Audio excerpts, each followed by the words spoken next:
Hi, it's Arjun with a macro commentary.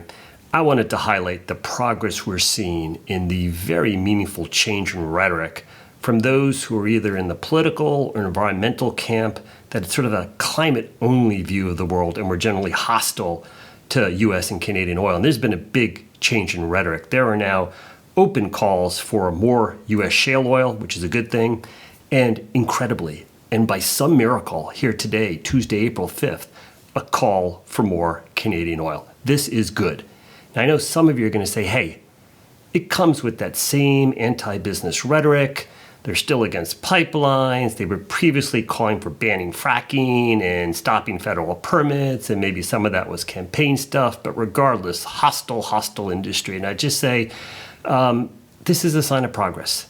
The rhetoric is changing, and that is what matters. I think you all know my view here at Super-Spiked.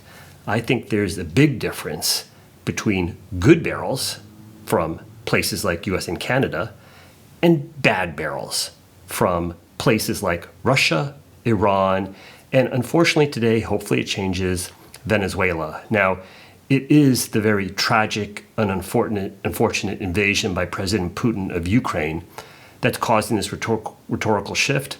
But whatever the reason, there is a recognition now by more people out there that you need to solve for all aspects of energy and climate: availability, affordability, reliability, and security, all ideally with as small of a climate and environmental footprint as possible.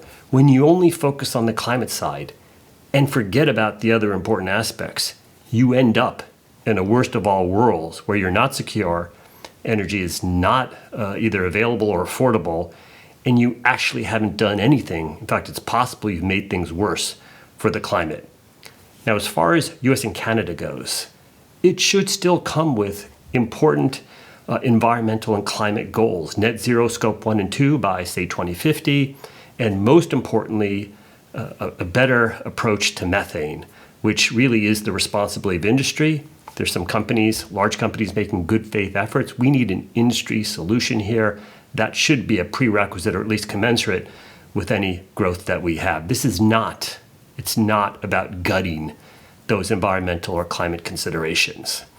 Now, I think from US and Canada, currently supply and demand is about balanced.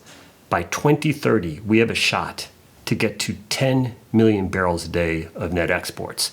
Now, with normal course of business, I think we would have gotten to 5 to 6 million barrels a day of net exports if, from a policy standpoint, it's not so much that help is needed.